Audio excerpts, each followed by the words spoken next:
నమస్తే అండి. సంక్రాంతి పండుగ అంటేనే పిండి వంటలు, ముగ్గులు, గొబ్బమ్మలు, స్వీట్స్, పతంగీలు ఇవన్నీ గుర్తుకొస్తాయి. మగపిల్లలేమో పతంగిల మీద బిజీ ఉంటారు, ఆడవాళ్ళేమో ఈ పిండి వంటలు చేసుకుంటూ తలుగుతారు. ఇప్పుడు మనం ఫస్ట్గా సకినాలు ఎట్లా చేసుకోవాలో చూసిద్దాము. ఇట్లా క్రిస్పీగా సకినాలు రావాలంటే ఎక్కువ ప్రాసెస్ ఏం లేదండి. దానికి మనము ఇట్లా బియ్యము రాత్రికి నానబెట్టేసుకొని పొద్దున ఇట్లా బట్టల మూట కట్టుకొని జల్లట్లు వేసుకొని నీళ్ళన్నీ ఒడిచేటట్టు జల్లట్లు వేసి పెట్టుకోవాలి. అవి మొత్తం నీళ్ళు ఒడిచిపోయాక ఫ్యాన్ కింద కొంచెం ఆరనియాలన్నమాట. మొత్తం ఆరొద్దు, బియ్యము ఫ్యాన్ కిందనే ఆరబెట్టుకోవాలి. ఎండగిట పెట్టారు గిట ఏం పెట్టకర్రీ, ఆ ఫ్యాన్ కిందనే ఆరబెట్టుకోర్రి. అది మనం రేషన్ బియ్యం తీసుకోవాలి. రేషన్ బియ్యం అయితేనే మంచిగా వస్తాయి, కమ్మగా ఉంటాయి టేస్ట్. అయితే ఇప్పుడు ఒకవేళ మీరు రాత్రికే నానబెట్టడం మర్చిపోతే మీరు పొద్దున ఒక 5-6 గంటలు నానబెట్టేసుకోండి. మేమైతే పొద్దున 10 గంటలకు నానబెట్టుకొని సాయంత్రం 4 గంటలకు అట్లా బాగా నీళ్ళు ఓడ్చిన తర్వాత ఇట్లా ఫ్యాన్ కింద ఆరబెట్టుకున్నాం. ఇట్లా మూత ఎందుకు వేసినామంటే ఇప్పుడు కొంచెం పచ్చి ఉంటుంది, మొత్తం ఆరనీయొద్దు. బియ్యము మొత్తం ఆరితే జర క్రిస్పీగా రావన్నమాట. కొంచెం పచ్చిగా ఉండాలి, మొత్తం పచ్చిగా ఉండొద్దు ముద్దలాగా, కొంచెం పచ్చిగా ఉండాలి. మొత్తం ఆరనీయొద్దు. బియ్యంని ఫ్యాన్ కింద ఆరబెట్టేసుకొని అట్లా మూత వేసుకొని జల్లట్లు వేసుకొని జల్లడ పట్టుకోవాలి. అట్లా మూత వేసుకుంటే ఏంటంటే ముద్దలాగా రాదనమాట. పిండి కొంచెం పచ్చిగా ఉంటుంది కదా, నెమ్మ ఉంటుంది కదా, అయితే ముద్దగా కాకుండా ఆ మూతలాగా వేసి ఇట్లా జల్లడ పడితే మనకు ముద్దలాగా రాదు, మంచిగా పొడి జల్లట్లకి వెళ్ళి దిగుతుంది అనమాట. ఇది కిలో బియ్యం అనమాట. ఎక్కువ తీసుకుంటే అయితే గిర్నీకి పోపించుకుంటే బెస్ట్. మేము 1 కిలో ఇది ఫస్ట్ టైం ట్రై చేస్తున్నాము, కానీ బాగా వచ్చింది. మీరు కూడా ట్రై చేయండి. ఇది బటర్ వేసుకోండి. ఇట్లా ఒక 10 గ్రాములంతా బటర్ తీసుకొని దాన్ని బాగా గరం చేసి బటర్ పోసుకోండి. వేడిగా ఉన్నప్పుడే వేసుకోండి. ఇప్పుడు దీంట్లో 4 టీ స్పూన్ల నువ్వులు, 1 టీ స్పూను వామ, 1 టీ స్పూన్ జీలకర్ర, 1 టీ స్పూను ఉప్పు, 2 టీ స్పూన్లు వేసుకోండి ఉప్పు. ఇక దీంట్లో కారం గిట్ట ఏం వేసుకోలేదు మేమైతే. ఇక మాకేమో బుడ్డ పిల్లలు ఉన్నారు, అందుకనే కారం వేసుకోలేదు. బుడ్డ పిల్లలు కూడా తినొచ్చు. ఇది మంచిగా నువ్వులు ఉంటాయి దీంట్లో, జీలకర్ర ఇవన్నీ ఉంటాయి. ఇక కడుపు నొప్పి గిడుపు నొప్పి ఏముండదు అనమాట. మంచిది. ఈ చలికాలము నువ్వులు బాగా వేసినాం దట్టించి, అందుకని కమ్మగా ఉంటాయి, టేస్ట్ ఉంటాయి, మంచిగా జల్దీ కూడా చేసుకోవచ్చు. ఇగో మా అమ్మ చేస్తుంది ఇది. నేనైతే ఫస్ట్ టైం ట్రై చేసిన, అంత మంచిగా రాలేదు. అప్పటి కాలపోలు బాగా ప్రాక్టీస్ ఉంది. ఇక మా అమ్మమ్మ అయితే ఇక చెప్పొద్దు. ఇక ముసలోళ్ళని అందరినీ, ఆమె దోస్తులు ముసలోళ్ళని అందరినీ పట్టుకొని మోదుగాకు ఉంటుంది కదా, ఆ మోదుగాకులలో ఇట్లా చుట్టుకొని జర్ర ఆరంగానే ఇక కడాయిలు వేసుకొని వేయించేటోళ్ళు అనమాట. అయితే ఇక నేను చిన్న ఉన్నప్పుడు నేను కూడా ట్రై చేద్దాము. ఆకులేమో గమ్మత్తుంటాయి ఆకులల్లో. నేను కూడా ఇంత పిండి తీసుకొని జర్ర చూడదామని చూస్తే ఏడొస్తుంది, రాదు.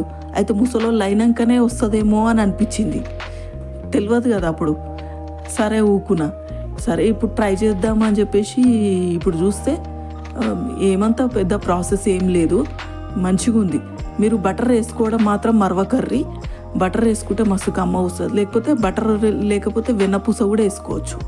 వెన్నపూసని కూడా కరగబెట్టుకొని ఒక 10-15 గ్రాములంతా, 1 కిలో బియ్యంకి 10-15 అంత గ్రాములంతా వేడి చేసుకొని గరం ఉన్నప్పుడే పోసి ఇట్లా పిసుక్కుంటా, నీళ్ళు పోసుకుంటా పిసుక్కుంటా చుట్టుకుంటూ ఉండాలి. ఆరిపోతుంటుంది చూడండి పిండి, ఎంబడే ఆరిపోతుంటుంది. ఎందుకంటే ఇది బియ్యం పిండితోటే కదా, ఏం వేయలేదు మనం. చాలామంది దీంట్లో మినప్పప్పు ఏం చేస్తారు, శనగపప్పు ఏం చేస్తారు, మేమైతే ఏం వేయలేదు, కానీ మస్తు కమ్మ వచ్చినాయి. వట్టి బియ్యం పిండే చూడండి. ఇవి రేషన్ బియ్యమే తీసుకోండి. రేషన్ బియ్యం అయితే మంచిగా ఉంటాయి, అందుకనే. ఈ మామూలు బియ్యం అయితే కొంచెం గట్టిగా రావచ్చు, అందుకనే ఈ రేషన్ బియ్యం తీసుకొని మనము ఇట్లా ఒకసారి ఫస్ట్ టైం ట్రై చేస్తున్నామంటే 1 కిలో బియ్యం అంతా నానబెట్టేసుకొని ఇట్లా మాలాగా ట్రై చేసి చూడండి. ఇట్లా బట్ట వరుసుకోవాలి, బట్ట మీద వేసుకోర్రి. అప్పటి కాలపూలకైతే ఆకులు మస్తుగా దండిగా ఉండే, అందుకని మోదుగాకులలో ఒక్కొక్కటి మోదుగాకు తీసుకోవాలి, ఒక్కొక్కటి ఓతాలి, అట్లుండే. ఇప్పుడు మనకు మోదుగాకులు ఆకులు ఎక్కడివి, చెట్లు ఎక్కడివి, ఏవి లేవు. అందుకని ఇట్లా బట్ట వరుసుకున్నాం టేబుల్ మీద. పచ్చి బట్ట ఏం అవసరం లేదు, పొడి బట్టనే ఇది, ఫ్రెష్ మంచిగా పిండిందే. పొడి బట్ట వేసుకోండి, వేసుకొని ఆ బట్ట మీద ఇట్లా చుట్టుకోర్రి, ఇట్లా చూపించినట్టుగా. అందుకే దగ్గర నుంచి 2-3 సార్లు చూపిస్తున్నారు అనమాట మీకు. ఇది బాగా నీళ్ళు చల్లుకుంటా ఇట్లా మర్దన చేస్తూనే ఉండాలన్నమాట. ఇట్లా నీళ్ళు చల్లుకుంటా, ఎందుకంటే బియ్యం పిండి కదా, ఇది ఆరిపోతూ ఉంటుంది అనమాట. ఇట్లా ఏం లేవు కదా, ఖాళీ బియ్యం పిండి, బటరు, నువ్వులు, జీలకర్ర, వామ, ఉప్పు.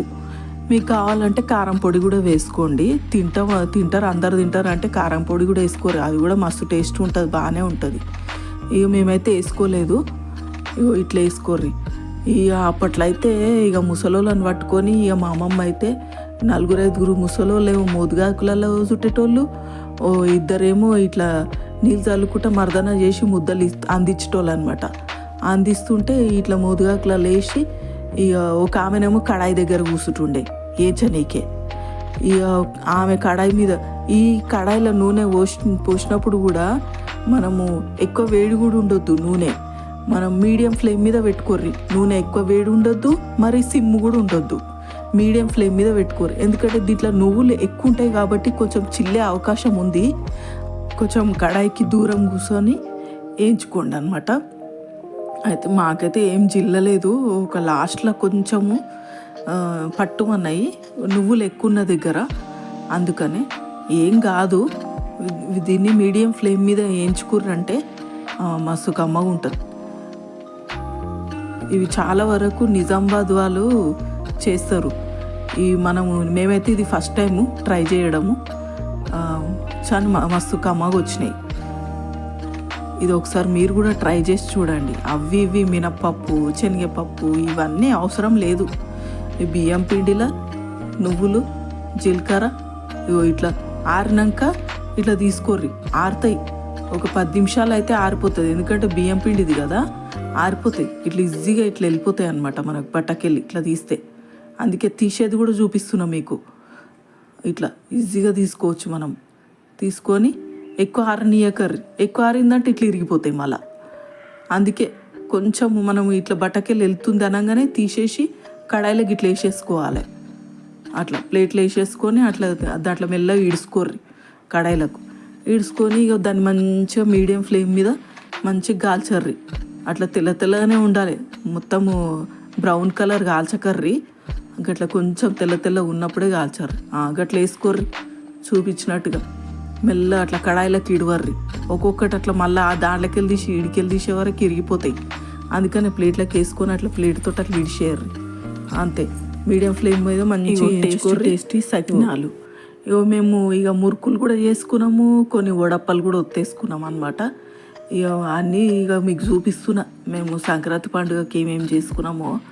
అవి సరే కొంచెం మాకు తోచినంత డెకరేషన్ చేసుకొని ఇక మీకు చూపిస్తున్నాం. అవి కూడా బాగానే క్రిస్పీగా వచ్చినాయి, అది కూడా వీడియో పెడతాను నెక్స్ట్.